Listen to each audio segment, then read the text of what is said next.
The Suffolk market town of Bury St Edmunds provided the backdrop for the penultimate day of the Tour of Britain. This seventh stage was the longest of the race.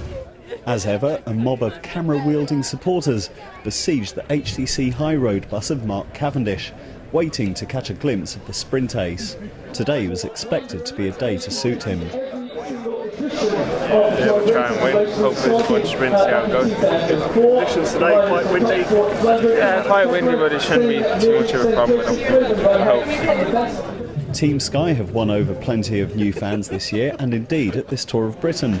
Their ace in the pack was Geraint Thomas, until a crash on Friday saw him drop from 2nd overall to 12th.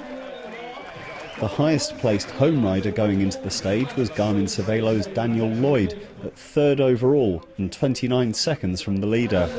I'm just going to be careful in the first few Ks whilst the attacks are going, but I think normally it'll be a race that's controlled by sprinters teams and a little bit by rubber bank, so I'm pretty sure it's going to end up in a sprint, but it looks like quite a tough finish, so I'm going to make sure, stick near the front towards the end and don't lose any time.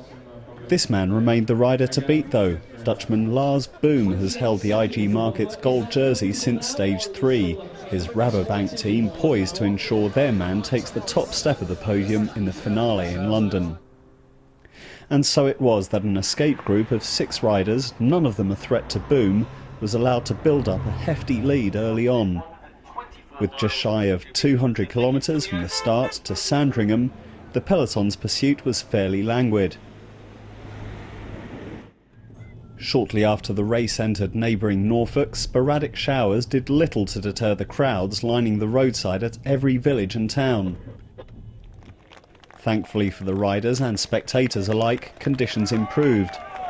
Nearing the finish, a game of cat and mouse ensued, the breakaways lead of over 7 minutes dwindling rapidly.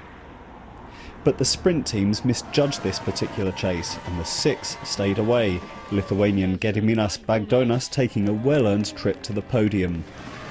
Cavendish had to make do with sprinting for 7th, moving to within 3 points of Boom in the points competition, but the Dutchman's focused firmly on gold.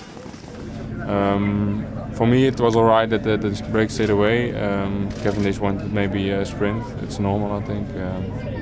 For us it was okay like this. 28 seconds separate Boom from his nearest rival. Sunday's race of truth against the clock should seal it for him.